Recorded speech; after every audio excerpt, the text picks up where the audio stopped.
Je vais vous donner 5 astuces pour être sûr de vous démarquer sur LinkedIn. Et regardez surtout la dernière astuce, c'est important parce que c'est une astuce que très peu de personnes connaissent et c'est vraiment une astuce qu'utilisent que les professionnels.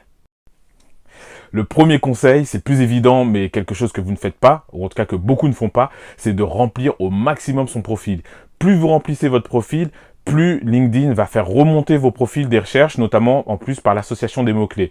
Et ensuite, LinkedIn a un algorithme qui vérifie effectivement le contenu des profils et la densité en mots et en caractères à l'intérieur des profils. Donc si votre profil il est vide, vous allez passer inaperçu, votre profil sera invisible.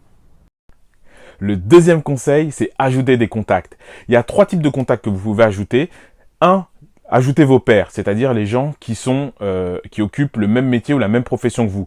Et assurez-vous d'ajouter autant des personnes qui sont au même niveau, on va dire, au même palier professionnel que vous, que les personnes qui sont potentiellement vos N+1, voire N+2. Donc ça, c'est important.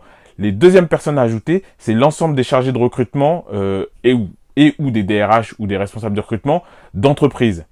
Et les troisième type de personnes qui vont vous intéresser, c'est d'ajouter quelques chasseurs de tête, quelques recruteurs, parce que ça va vous permettre aussi d'avoir, via les RH, mais aussi via les chasseurs de tête, de voir tout simplement les postes qui sont disponibles sur le marché. Parce que souvent, ce sont des gens qui vont publier sur leur profil LinkedIn des besoins en stage et en recrutement. La troisième chose, c'est de participer tout simplement à des forums et à des discussions qui sont liées à votre fonction, à votre métier. Voilà, sur LinkedIn, il y a des forums, il faut y participer. La quatrième chose, c'est partager du contenu.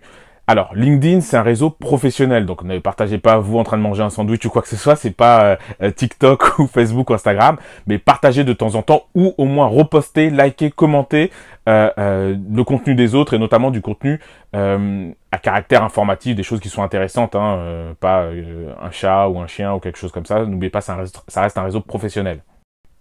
Le 5e conseil, tu verras, c'est le plus important, ou en tout cas c'est un conseil qui va te permettre de piloter et de regarder si les 4 conseils que je t'ai donnés précédemment, tu les suis bien, parce que il faut aller sur ton ordinateur, on va le faire tout de suite, ne bougez pas.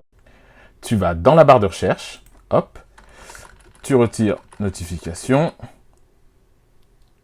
tu mets celle à la place, /SSI, et tu tapes entrée. Si ton score est en dessous de 50, c'est pas bon, c'est que ton profil est quasiment invisible. Et si ton profil est invisible, tu auras naturellement du mal à te démarquer via les autres profils sur LinkedIn. Et c'est pour ça que c'est important de bien mettre en application les 4 conseils que j'ai donnés précédemment. Donc du coup, partage en commentaire ton score avec cette méthode et applique tous les conseils que je t'ai donnés et tu verras, ça s'améliorera.